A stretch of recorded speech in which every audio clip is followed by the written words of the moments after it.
goodness, I love this. Here's The Bright Spot, Wednesdays on Alive at 5:30 on Channel 2.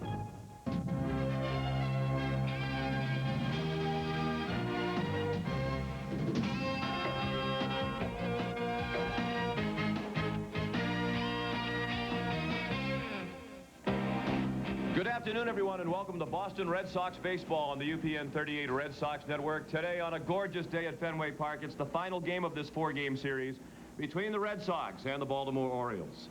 Hello, everyone, and welcome. I'm Sean McDonough, along with Bob Montgomery. It's nice to have you with us as the Red Sox go for a sweep of this four-game set. They're looking for their 11th win in a row overall. As a result of this winning streak, the Red Sox now in command in the American League East. They lead the New York Yankees by 9 games. These Orioles now 13 games out and hoping for a wild card bid. Of course, the Yankees come to town the next 3 days for 3 ball games, and the Yankees are going to have to do some work over the remaining 46 games of the season. Sean, I think it's only fair that once we've reached the part of the season where you start scoreboard watching, I think it's reasonable to start looking at some numbers and talking about what the Red Sox can and cannot do and what the Yankees would have to do. Red Sox, with remaining 46 ball games, if they play 500, they would force the Yankees to play at a 700 pace or win 32 out of their next 46 ball games just to tie. Pretty tall mountain for anybody to climb.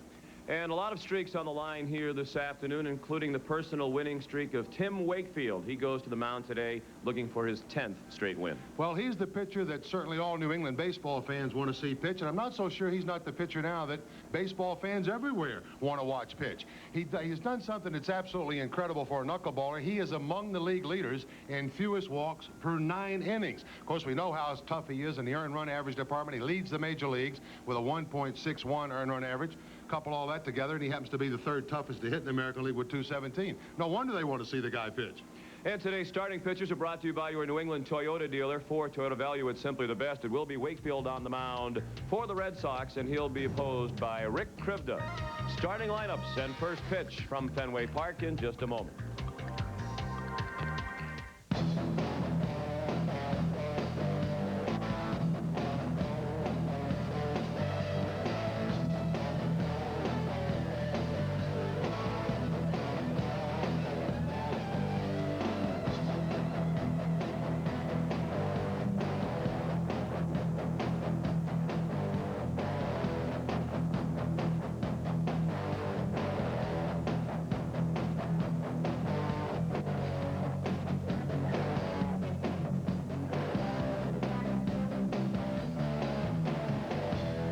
Exciting Red Sox baseball on Channel 2. Brought to you by Glidden Auto Body. For collision repair, Glidden's the one.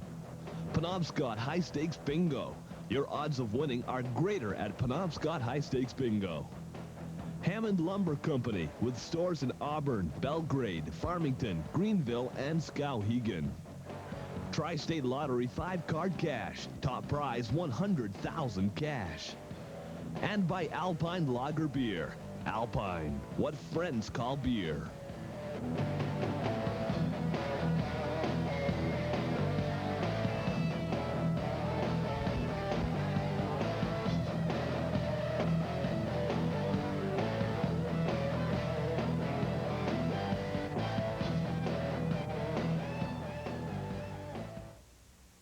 GM Pollock & Sons Jewelers is celebrating its anniversary with special prices on diamonds. Diamond Anniversary Band, just $479.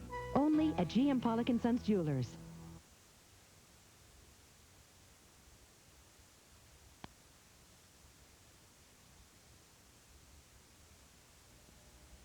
If the task of finding just the right window is turning out to be a real pain, the people at Hammond Lumber Company can help. With a huge inventory and selection of America's major brands of new construction windows, like Anderson and Marvin and Alcoa, and now the Pro-Line series from Pella, plus Hammond's own line of energy-efficient vinyl replacement windows. There's also free on-site estimating, fast assembly of special orders, and free delivery. All from the people at Hammond Lumber. Of the brave. Herb Landsman from Sudbury, Massachusetts, with our national anthem. Just prior to the anthem, a moment of silence was observed in memory of Mickey Mantle, who lost his battle with cancer early this morning. This afternoon's cleanup hitters are brought to you by Hoover. Nobody gets the dirt like Hoover. Nobody. For Baltimore, Bobby Bonilla will be the cleanup hitter. He's 3 for 11 in this series and has knocked in 2 runs. And the red-hot Jose Canseco is the cleanup hitter today for Boston. Jose 8 for 13 in the first 3 games of this series against the Orioles, including a home run. And the starting lineups are brought to you by your New England Ford dealers, the quality dealers with 5 of the top 10 best-selling vehicles in America.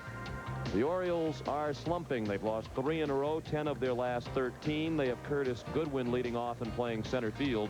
Brady Anderson in left field. Rafael Palmeiro is the first baseman. The cleanup hitter, right fielder Bobby Bonilla. Cal Ripken is at shortstop. The DH Harold Baines bats 6th. Batting 7th and playing third base, Jeff Manto. Greg Zahn is doing the catching. And the second baseman, Manny Alexander, bats 9th. It'll be left-hander Rick Krivda on the mound for Baltimore, and for the Red Sox, Tim Wakefield. Tim Wakefield with a lot of decisions in his 16 starts. Just 2 decisions off the mark there, making his 17th start today.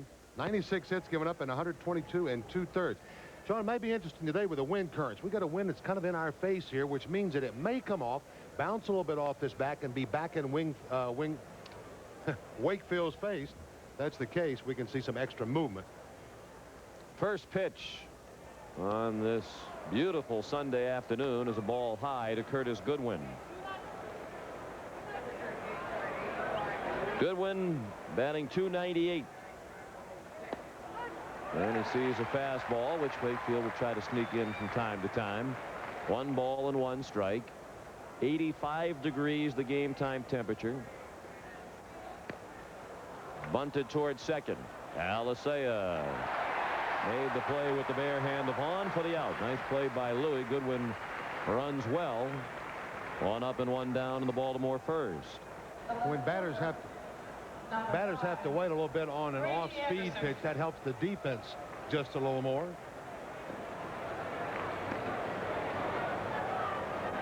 Now, you can see how early that was given up as far as the bunt. That gave the second baseman, Alicea, just a little bit of a head start and enabled him to make the play. That's just how much of a head start he needed to retire the speedy Goodwin. Brady Anderson looks at ball 1 up and away. Like the Orioles collectively, Anderson mired in an individual slump that's dropped his average to 253, 11 homers, 44 runs batted in. He's 1 for his last 26. And even in the count now at 1 ball and 1 strike.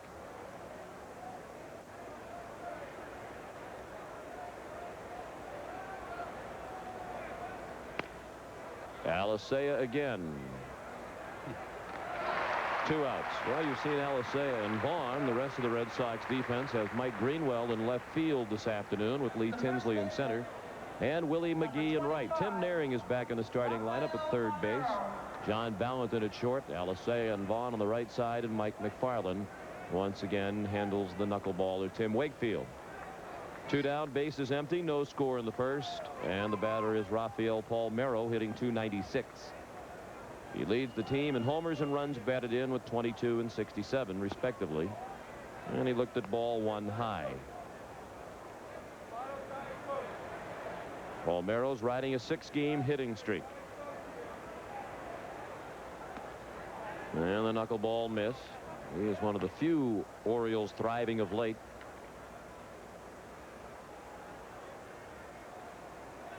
Orioles 6 games under 500 starting today's action at 46 and 52.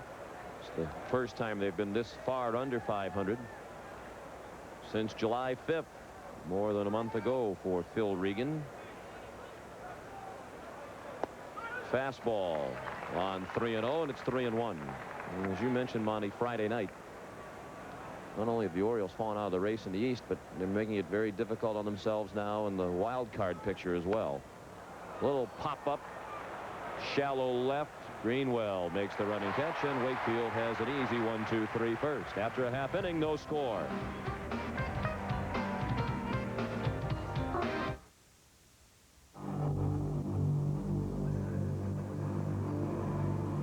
It makes your mind feel better. It makes you feel better about yourself, that you're doing something for yourself. Now, some people like to go out and talk the whole time. I enjoy that once in a while. Don't think of it as exercising. Think of it as going out and going for a walk. Sign up for the Maine Senior Games, September 8th and 9th in Bangor. Call the Eastern Agency on Aging at 1-800-432-7812. Hi, I'm Blossom. Anyone who thinks that jumping out of an airplane is scary has never been a girl in high school. I have to deal with gross gym clothes, my brother, the space cadet, kissing boys, prom clothes, teachers with bad breath. Oh no, I broke a nail. Blossom, coming to weekday afternoons this fall on Channel 2.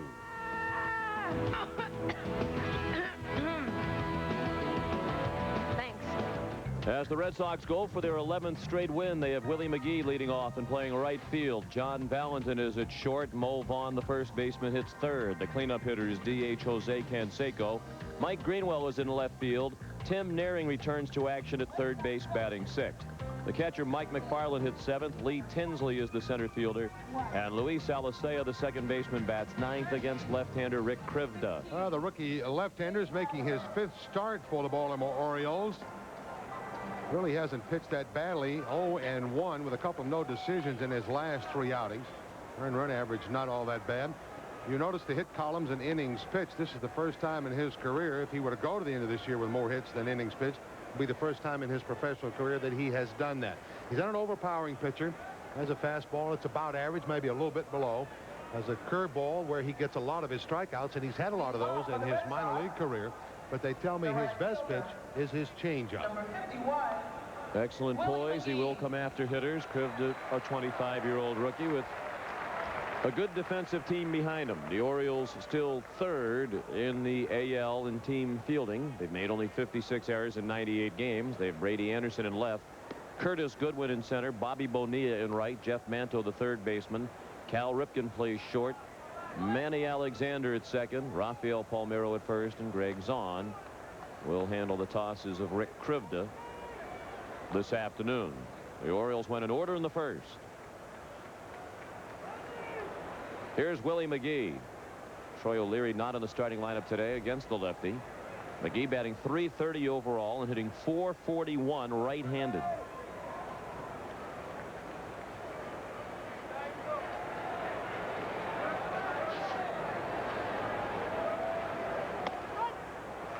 First pitch, a strike.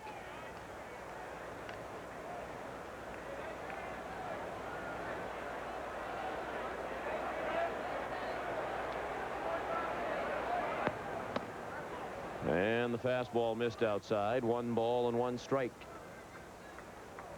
He came up as a pinch hitter last night's game and singled. Red Sox won last night 7-0, and that's back to the mound off the bat of McGee. Krivda threw him out.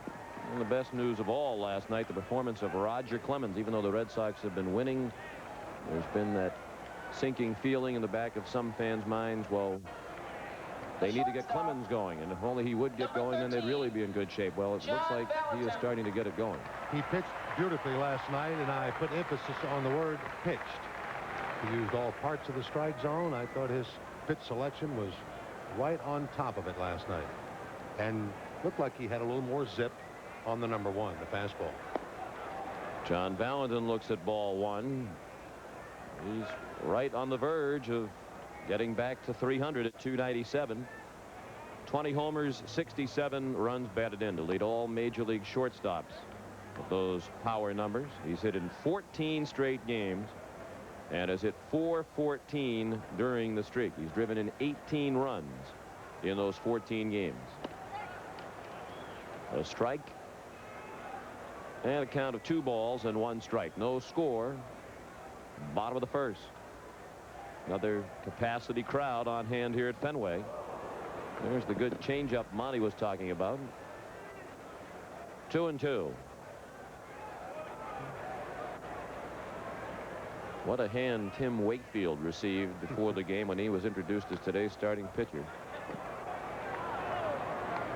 I don't even have to see him to appreciate his efforts. I think the fans particularly appreciate how humble he has been through all this and how quick he is to deflect the attention elsewhere. And it is sincere humility. Some guys would fake it, but he knows what it's like to be at the other end of the spectrum. He was there last year when he lost 15 games in the minors. And Valentin walks on a 3-2 that was low. He's the first base runner of the ball game. The first baseman, number 42, Mo Vaughn. He's fairly popular here as well. Batting .302, 29 homers, 88 runs batted in. A 13-game hitting streak snapped on Friday night. Bounced back with a hit last night. He's hit in 14 of his last 15. And in 28 of his last 30. Facing Krivda for the first time.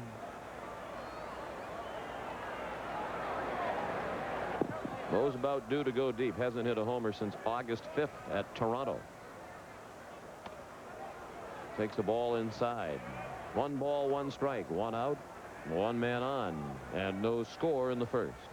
Sure, the Red Sox have a copy of the notes just as we do. Their base runners would be taking a little, maybe a little extra lead on Krivda. He has been called for 3 balks already, making just his 5th start.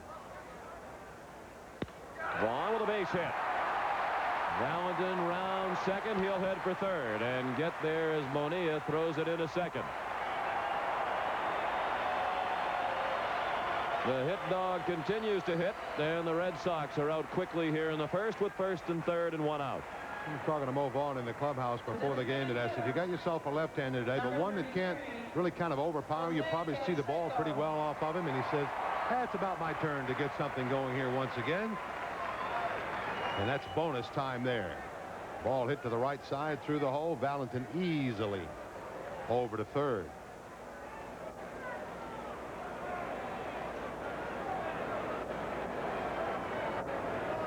Now another red-hot hitter, Jose Canseco. You saw at the top of the telecast, he's 8 for 13 in this series to raise his average up to 291. 12 homers, 44 runs batted in. Ball 1 low. You may recall that when Jose went down to Pawtucket for his rehab, he had the much ballyhooed episode with the fans. The fans got on him. Jose didn't appreciate it. Well, the pitcher who started it all was Rick Krivda, the man on the mound. He was then pitching for Rochester. Jose said he had a very tough time picking up his left-handed tosses out of the background there at McCoy Stadium. Jose fanned a couple of times.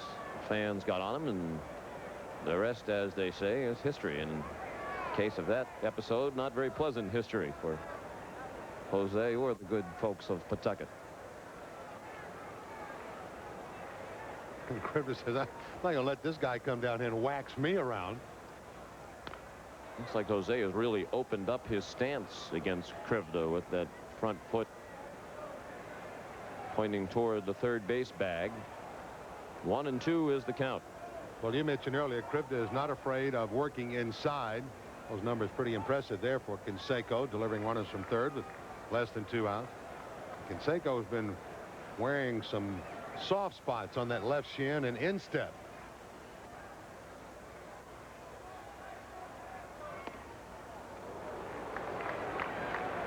Drew Coble is the home plate umpire this afternoon. Durwood Merrill has the plays at first. Chuck Merriweather at second. Ted Hendry is the umpire at third. The home plate umpire Coble is the crew chief. No score. Red Sox threaten in the first. First and third, 1 out. 2-2 to Jose. High drive. Deep left center field.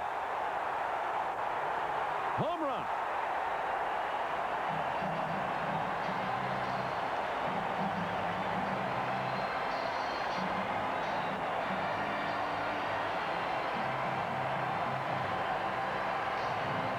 I think Jose would be happy to let Krivda get the better of it at the AAA level as long as Jose is able to exact his revenge when it matters most. Right in the heart of the strike zone. That ball there, that throw just made for doing exactly what Canseco did to it. Looks at the bat like he hit it a little bit down on the label. I don't think Canseco thought he had enough of it from looking at that first part of the replay that it was out of here. but it was. It settled about a third of the way up in the screen in left field. Canseco has hit his 13th homer of the year, and he's driven in 47. And the beat goes on here at Fenway. Canseco had to get that ball up through a pretty stiff breeze blowing in. It's been a hitter's wind blowing out throughout this homestand, but not today. Crived to Mike Greenwell. Looping breaking ball missed. Greenwell, the 5th batter of the inning, still just 1 out. Mike's at 298, trying to get back above 300. 9 homers, 46 runs batted in. Pretty well hit to center. Goodwin. 2 down.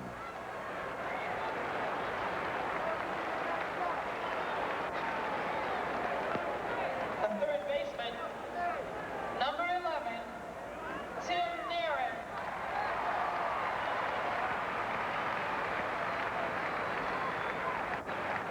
And a nice hand for Tim Naring as he returns to the starting lineup. He has not played the last 4 games with a back problem. Red Sox winning. Didn't need to rush Naring back. Chris Donalds deserves credit for the job that he did filling in.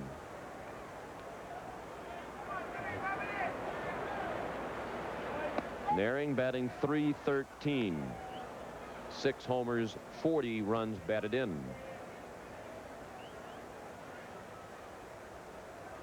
He has spent most of the year in the top 10 of the American League in hitting. He is not now in the top 10. He's 6 points behind Frank Thomas in 10th place at .319.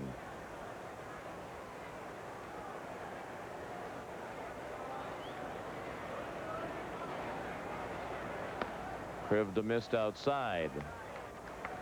3-1 with Mike McFarland on deck.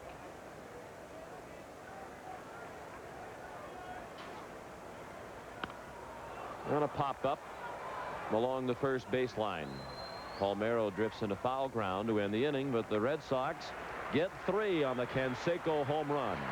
After an inning at Fenway Park, Boston 3 and Baltimore nothing.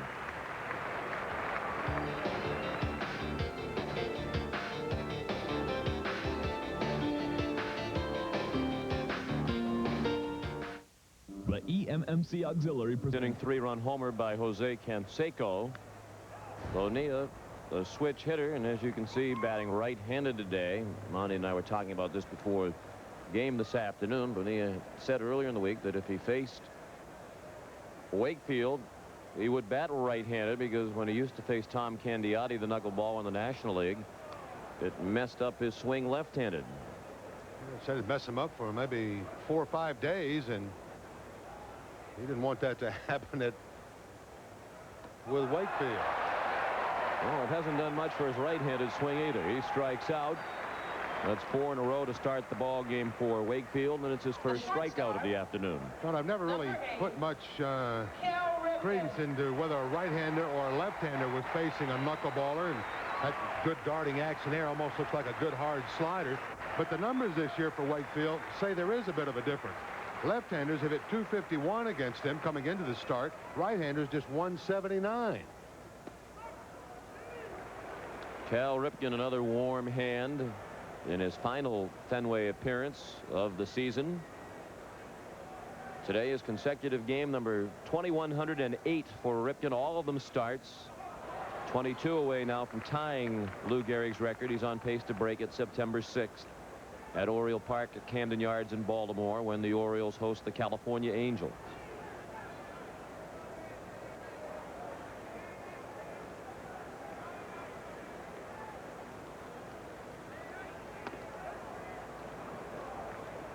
Streak began in 1982. Ripken has played every game of every season 12 times.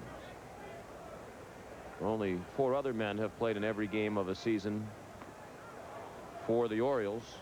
Brooks Robinson, Eddie Murray, Billy Gardner, and Bobby Grich. Robinson and Murray did it 4 times each.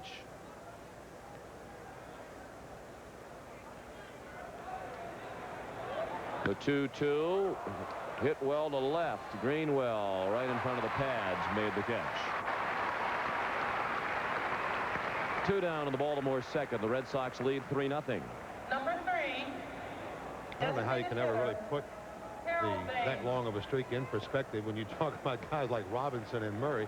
They did it 4 times where they played every game in 4 years. I mean, that's a lot in itself right there. Think about all the doubleheaders that Cal Ripken had to play over that span. And as we mentioned, all of these appearances during the streak are starts. He hasn't come in for an inning late in the game just to extend the streak. He has started them all. And played in 99% of the innings that the Orioles have played. I guess that holds with what he said. I simply like to play. That's why I want to go out there every day.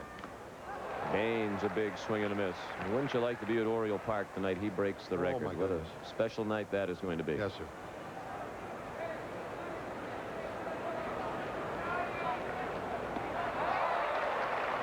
Baines waved to the breaking ball, the knuckleball. 2 balls, 2 strikes. Heralded an even 300. 17 homers, 42 runs batted in. And he lifts that to left. Routine fly for Greenwell. Another 1-2-3 inning for Wakefield. He's retired the first 6 Orioles this afternoon. After an inning and a half, Boston 3 and Baltimore nothing. Possible by the Yawkey Foundation, 9X, and Ocean Spray. And friends, we remind you that this copyrighted telecast is presented by the authority of the Boston Red Sox and UPN 38. It's intended solely for the private non-commercial use of our audience. Any publication, reproduction, retransmission, or other use of the pictures, descriptions, and accounts of this game without the express written consent of the Boston Red Sox and UPN 38 is prohibited. Beautiful blue sky over downtown Boston. And the good times continue to roll for the Red Sox. They're out quickly this afternoon to a 3-0 lead behind Tim Wakefield. And a 3-run homer by Jose Canseco in the first. Mike McFarland begins the second against the rookie left-hander Rick Krivda. And Mike looked at a ball low and in. He's raised his average to 223. 13 homers, 39 knocked in. Ball 2. Bottom third of the order. McFarland, Tinsley, and Alicea due up. Red Sox not only trying to sweep this series and extend their winning streak to 11, but they're trying to sweep all 6 games played between these 2 teams this year at Fenway. They're 5-0 here against Baltimore, having won 2 games played here back in May and the first 3 games of this weekend's series. In the whole base hit, Manto was pulled over toward the line, and McFarland has the 3rd Boston hit of the ball game. Seemed like a few more off days, and then maybe helping McFarland stay a little stronger at the plate. This base hit here gets him a string now of hitting safely in 9 of his last 11 ball games. He stung that ball sharply to get it through the hole on the left side.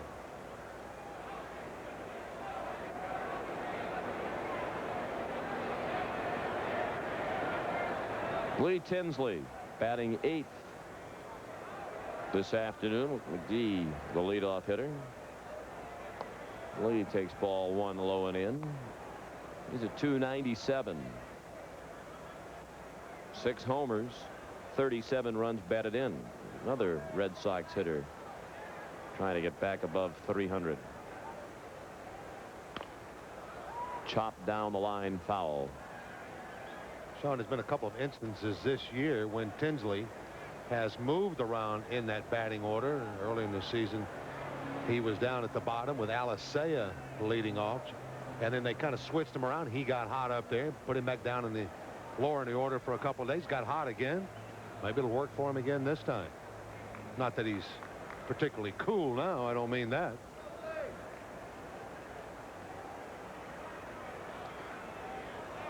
Krivda to first. Well, at the beginning of the year, he was considered one of the big question marks on this team. He did not have much of a major league resume. He was being counted on to take over for Otis Nixon after Nixon was traded to Texas in the Canseco deal. Once he demonstrated he could handle playing and hitting at this level on a regular basis, the Red Sox put him up into the leadoff spot. And for the most part, he has done very well there. They would like him to make more regular contact. He strikes out a bit too often for Kevin Kennedy.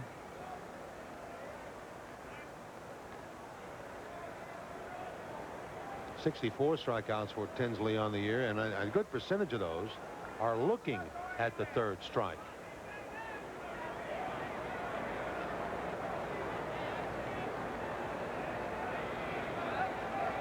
The 1-2 pitch fouled onto the screen. Red Sox 10-game winning streak is the longest in the majors this year. The last time Boston won 10 in a row was in 1993, July 15th to the 24th. They also ran off a 10-game winning streak late August and early September of 1990.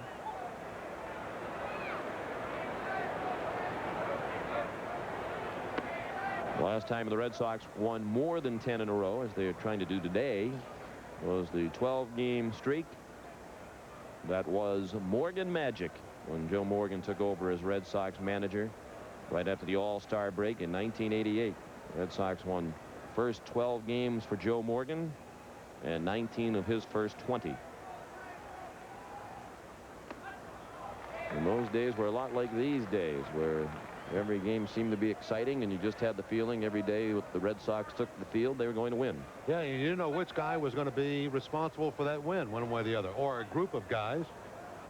When you get on that string that the Red Sox are on here and the few strings that they've been on in the past, you know you're going to win. It's just a question of what the score is going to be. Tinsley fouled it off. Full count. McFarland at first and nobody out in the second. Boston already off to a 3-0 lead on a first-inning 3-run homer by Jose Canseco. During this 10-game winning streak, the Red Sox have scored at least 5 runs in all 10 games.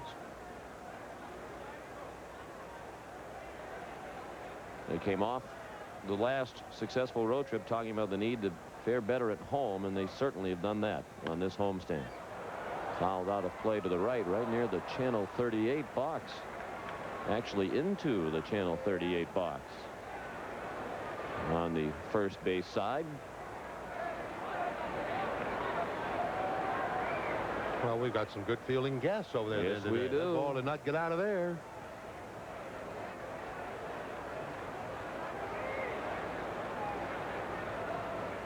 McFarland runs on another 3-2 pitch.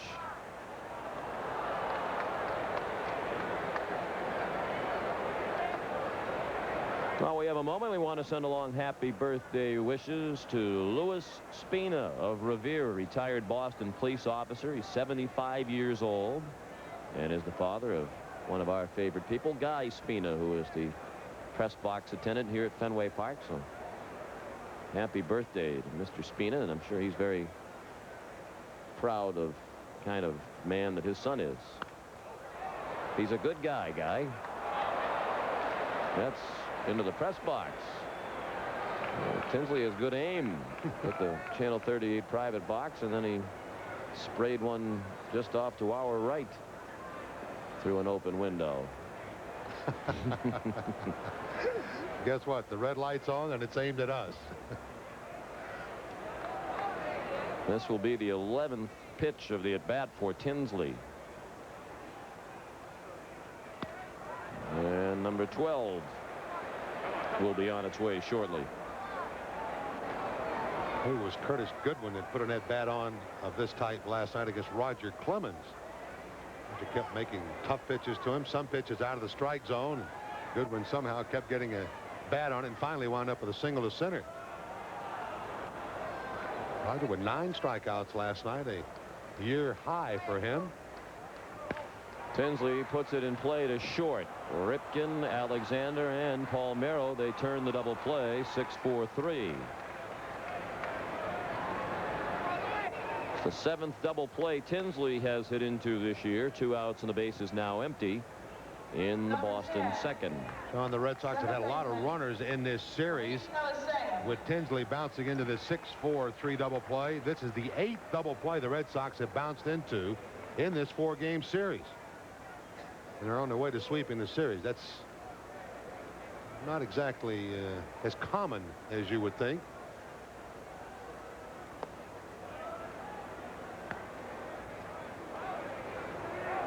Getting into that many double plays, that is, and winning 3 games is what I'm referring to. Luis Alicea, the hitter. 1-1 the count. Red Sox lead 3-0 in the second.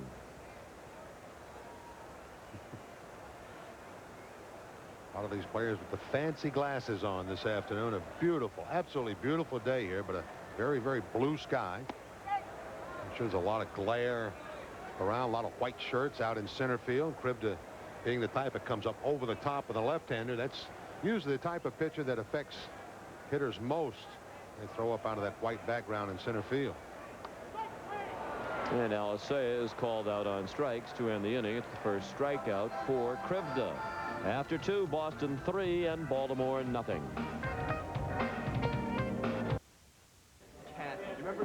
This is our buddy Jeff, but we call him Post. He got the name during a scratch game a couple years back. Post doesn't remember how he got the name Post. Actually, he doesn't remember a thing. Brewed right and brewed right here. Alpine, what friends call beer. Most of us feel pretty safe when we're at work. But every year, highway and utility workers are injured or killed on the job. That's because drivers aren't careful and don't slow down when they approach work zones. Think about it. How would you like it if someone drove through your workplace at 65 miles an hour? Work zone crews are just doing their job. Protect Maine's workers. Give them a break. The Red Sox, with the 10-game winning streak, now 20 games above 500. They are 59-39. They lead New York by 9 in the American League East. The Yankees are here for 3 beginning tomorrow. In the American League Central, still Cleveland dominating the field. Milwaukee and Kansas City hoping for a wild card bid. And out west, it's California by 10 over Texas and 10.5 over Seattle. Texas and Seattle very much a part of the wild card picture. National League East, Atlanta by 13.5 over Philadelphia. Florida's won 5 in a row. National League Central, Cincinnati has lost 3 straight. They still lead Houston by 6.5. And in the National League West, Colorado and Los Angeles in a dead heat, tied for first with identical records of 53 and 46. Both teams won last night. Rockies managing to win for just the 4th time in their history in 32 tries against the Atlanta Braves. They won at Atlanta. They're 4-28 in their history against the Braves. First pitch of the 3rd, a strike to Jeff Manto, the 3rd baseman. Orioles are still looking for their first base runner. They trail 3-0. Manto hits it in the air to center. Another ball that certainly did not get helped by the breeze, probably knocked down a bit. 1 out in the 3rd. See how the Dodgers won their game last night to stay tied for first with Colorado. It was a wild back-and-forth game with Pittsburgh in extra innings. The teams kept scoring. Finally, the Dodgers won it when they had a runner at 3rd in extra innings, and the Pittsburgh catcher scooped up the ball in his mask. And as you well know, you can't do that. Not allowed. Not fair. It's illegal. 2 base advancement. Base advancement. That's right. And when the runner is at 3rd with the winning run, that's all he needs. They can play carryover. They got to start with 1 at first today. 2-0 the count on Greg Zaun, the nephew of former Baltimore catcher Rick Dempsey, hitting .263, 3 homers, 12 runs batted in. The Dodgers have had quite a week. They win the game like that last night. They forfeited a game earlier in the week. The umpires lost control of the proceedings. Fans bombarded the playing field with baseballs. Sounded like a broken bat for Zaun. Tinsley's there again. Orioles are hitting the ball in the air against Wakefield today. The last 4 batters have flied out, and 5 of the 8 men retired by Wakefield have been on fly balls to the outfield. Yeah, only 2 ground ball outs so far for Wakefield, and usually by about this time he's had 5.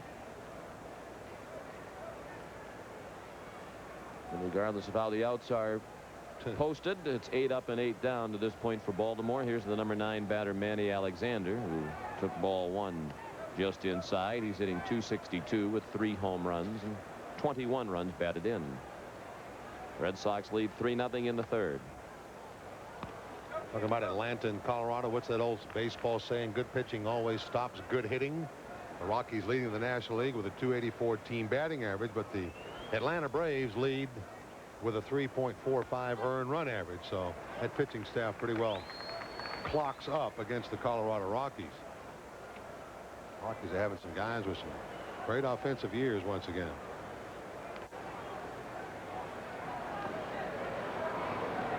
And as Peter Gammons made the point in the Boston Sunday Globe today, it's tough to know how seriously you should take the offensive stats of the Rocky players. Joe Gray, the pitcher, calls it arena ball there at Coors Field in Denver. The Rockies were on the road last night, so you can't credit the altitude for the fact that they scored 16 runs against that Braves pitching staff last night. They set a team record for runs in a road game.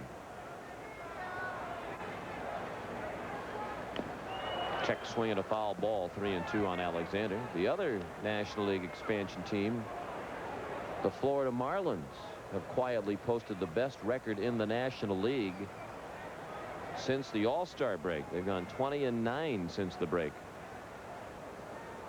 Maybe their future is brighter than it appeared a month or so ago. Wicked knuckleball for strike 3. Alexander appeared to swing right over the top of it.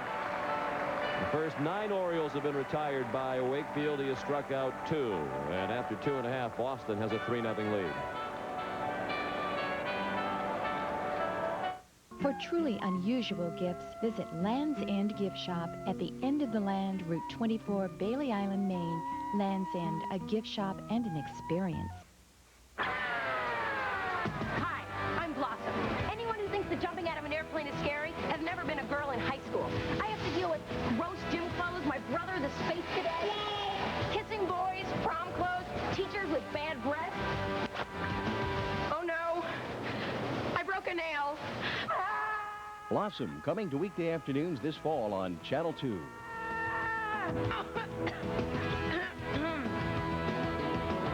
Thanks. Let's go through the checklist. Fishing poles? Check. Oars? Check. Snack? Check. Life jackets? Check. Did you know this year in Maine you have to wear a life jacket if you're 10 years old or younger? And the new ones are really cool. Also, adults should make sure there's a Coast Guard approved boat cushion or life jacket for everyone in the boat. But on the ocean, everyone should have a wearable life jacket. Did you bring the worm? Oops.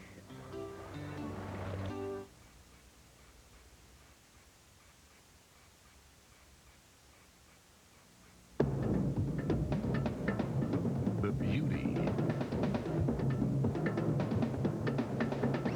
the magic,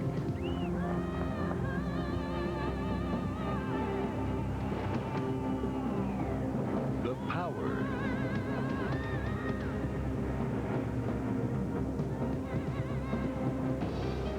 the adventure begins this fall. Flipper. Flipper, coming this fall to Channel 2. Well, we have the best play of the day in our UPN 38 box, as you saw a little bit earlier. Michael caught the ball, and he's here to have you sign the ball for him. Yeah. There's the best fielder in the park today.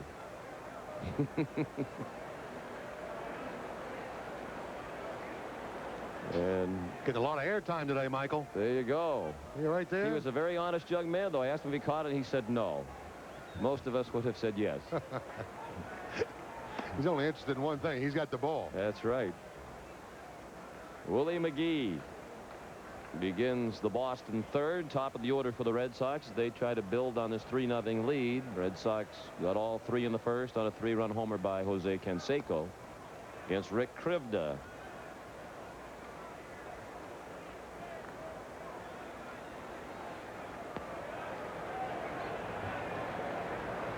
Krivda's given up 3 hits through the first 2 innings. Whoa, look out. Line drive that hit the top of the Red Sox dugout, ricocheted back out onto the field.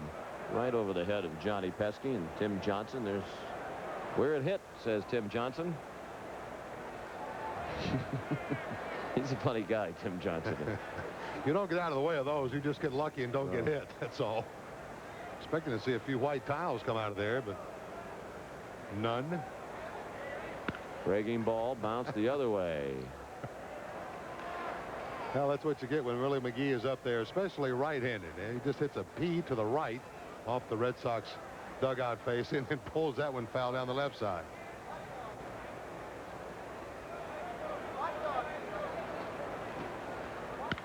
And he pulls that into the stands and left. Hitting it sharply to all fields foul. Now we want to try to put it in fair territory with something behind it.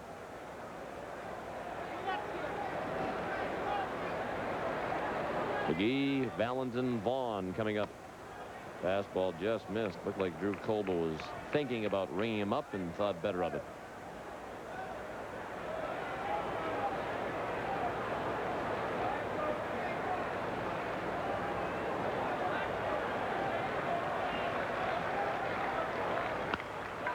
Base hit. He did put it in play with enough on it to get it through the left side. And the Red Sox have the lead man on for the second straight inning. They now have 4 hits, and McGee is 1 for 2. What Krivda has been doing, he's been crowding the Red Sox with that pitch to get him off the plate, but then he has not been able to get that outside part of the plate to take advantage after having been inside on the right-hander. That one lays right over the middle of the plate, and Willie McGee slips it through the hole on the left side.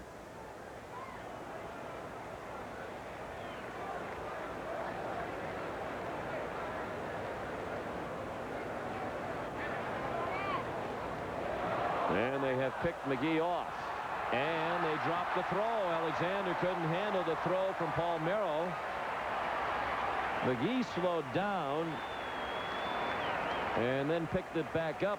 And it looked like had Willie run full speed, it was going to be a close play anyway. He didn't realize that he was so far along towards second base that even though they had him picked off, he had a chance to go. You can see him right here start to ease up a little and then pick it back up. He's safe. The throw was definitely to the inside of the bag, but I wonder if the throw may have come across McGee coming down the line. Maybe Alexander didn't see it all the way. That's a ball that looked like that Alexander could have caught, although it was not a particularly accurately made throw by Palmeiro. And Valentin now trying to hit it to the right side. Fouls it off for strike 1. John walked and scored on the Canseco homer in the first. So I guess since you can't assume anything, it's just a stolen base for Willie McGee. Well, they haven't made an announcement yet. And they have credited him with a stolen base. His 4th. I think that's one of those scoring rules that kind of stinks. You can't assume he was going to be out if that ball had been caught. I think that's a fairly safe assumption.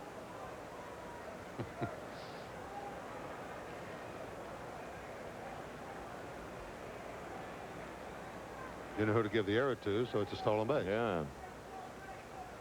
Everyone makes out except the pitcher. Valentin strikes out on the pitch up and in. Second strikeout for Krivda. Number 42, first baseman, Mo Vaughn.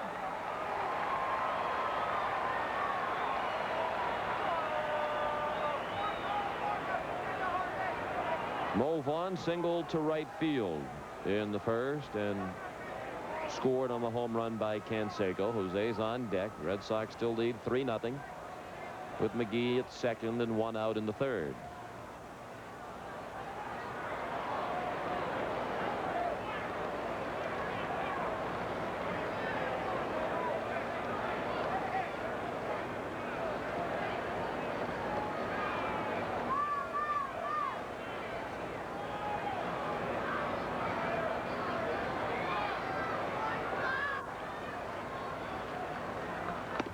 Mo looks at strike 1 and looks at Drew Coble as if to say, I don't think so.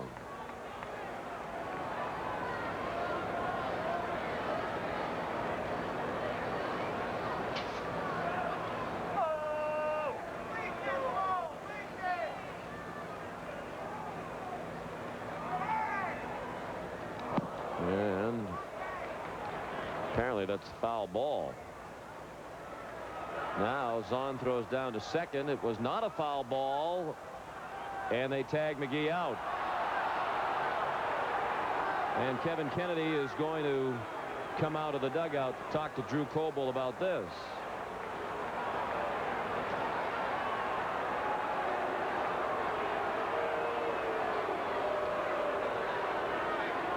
Drew Cole was right. He never indicated foul ball at all. Willie McGee did break for third. Looked like he was almost all the way over to third. And I didn't think it was a foul ball. Looked like it could have been a cross-up, perhaps. No, it's really McGee's fault. I mean, that's right. If you have any doubts, stay run to third and stay there. Let them send you back. Yeah. No contact there by bat or glove. And the catcher just missed the ball. Yeah. Well, we've seen some interesting plays. He should have been picked off anyway, so I guess it's justice for Krivda and the Orioles. Now it's 0-2 on Vaughn. And that ends the inning. And what an inning it was. After 3-0 Boston.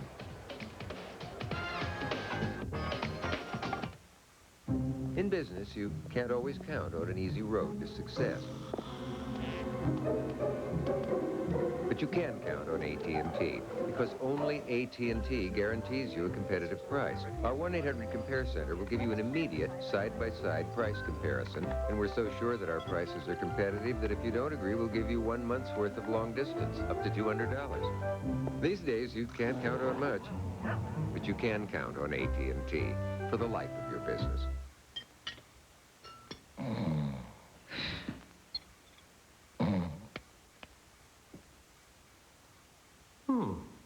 Would you look at that? Go with an iron. Plays right to left.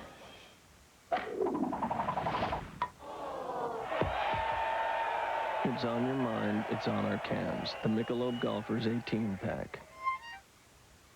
Hi, I'm News Center's Bob Elliott. I do the weird, wacky, strange, unusual, and odd stories. It's called Bob's Basement. Catch it only on Channel 2. Life is complicated enough. Why not at least get what's coming to you the easy way?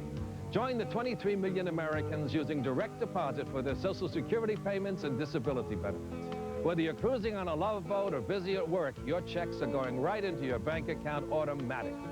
Sometimes it's the simple things in life that are the best. So sign up today and treat yourself to something nice. To learn more about direct deposit, talk to your bank representatives or contact the folks at Social Security. Number 28.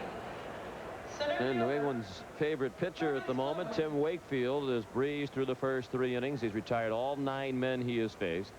And the Red Sox lead 3-0 as we go to the 4th. Top of the order, Curtis Goodwin.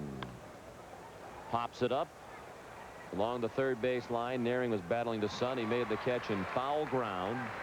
1 pitch and 1 out. Goodwin's now 0 for 2, having bounced to second to open the ball game. Number 9. Tried to bunt his way on in the first. Brady Anderson. Brady Anderson to bat next, and then Rafael Palmeiro. Anderson bounced to second in the first inning. Still looking for his first hit in the series.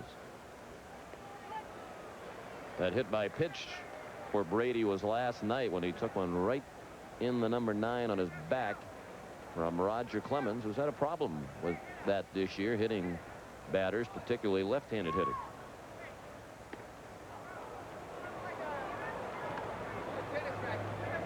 Rogers hit 12 batters this year. 11 of them have been left-handed. What does he have against lefties? You're left-handed. Not a very high batting average against him, I wouldn't think. He hits most of them. Well, I should say you do some things left-handed. Of course, people remember you as a player, throwing and batting right-handed. Well, that's debatable whether they remember me as a player or not, but vividly. If they do remember, it would be that I was right-handed. I ask that often. Someone will see me signing something left-handed, and they say, well, wait a minute, weren't you a catcher?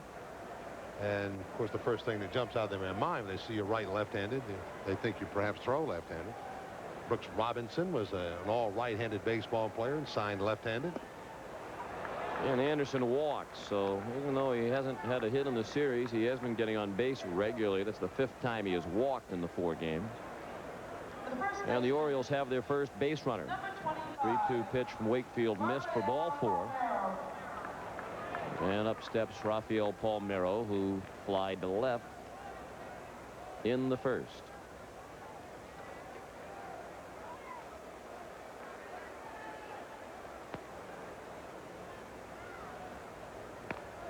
Bounce down to 1st. Vaughn to Valentin. Back to Wakefield. Double play. But just as quickly as the Orioles get a base runner, the Red Sox turn the 3-6-1 twin killing that ends the inning. After 3.5, still 3-0 Boston. His way around that bag over at first base. He started his professional career as a first baseman. Mo Vaughn getting this play started, going 3-6 to Valentin. Wakefield there to complete the double play on Rafael Palmeiro's second double play turn in that fashion in as many games. The Orioles turned one last night with Messina covering first. And we'll pause now for station identification along the UPN 38 Red Sox network. You're watching Channel 2 WLBZ TV Bangor.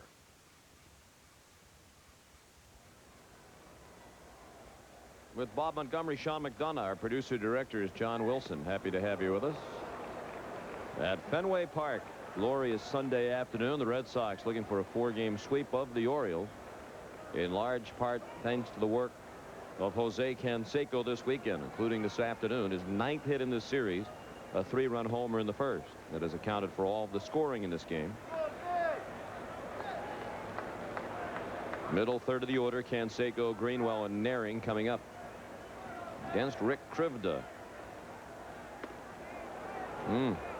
Pretty good looking breaking ball. Kurt Coble might have given up on that a bit early. Sometimes hitters don't know their own strength. Canseco here, he just gives you the idea that, wow, I just popped that up. Looking at the bat as if it was not hit very well. He did pop that one up. Alexander then battling the high sky. A lot of white showing as he made the catch. 1 out in the Boston 4th.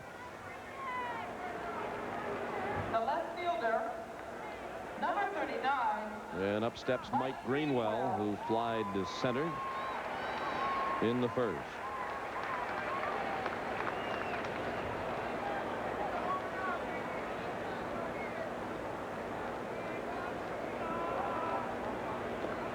Krivda bounced it up there.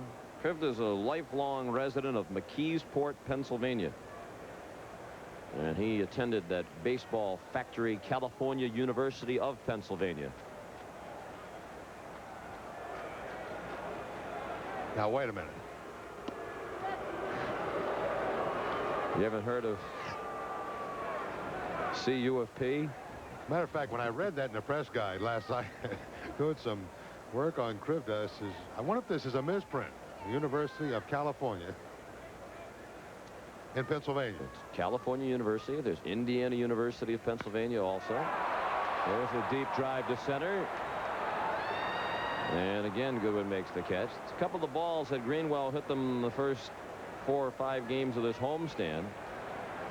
Might have had a chance to get up on the wall or over it with help from the breeze, but today that's into a stiff breeze, and you saw the frustration of Greenwell as he went into the dugout. See, he took a little bit of his frustration out on the bag down at first base. He gave that a pretty good kicking. Now Tim Naring, who popped out to the first baseman Palmeiro in foul ground to win the 1st. Red Sox lead 3-0 in the 4th. Little lob shallow right. Bonilla can't get it. Naring 1 for 2 in his return to action for the first time in 5 games. He had missed the last 4. Last couple of days, Tim didn't really know how his back was going to feel until after he took batting practice. This one kind of gets in on his hands a bit, but he's able to strong arm it, push it off of himself, and have it dumped just in front of the right fielder, Bobby Bonilla. I think no one who's ever had the spasm problems with their back can ever really know what you feel when you go through that. I certainly can feel for Tim Nearing. You have those spasms attack you, then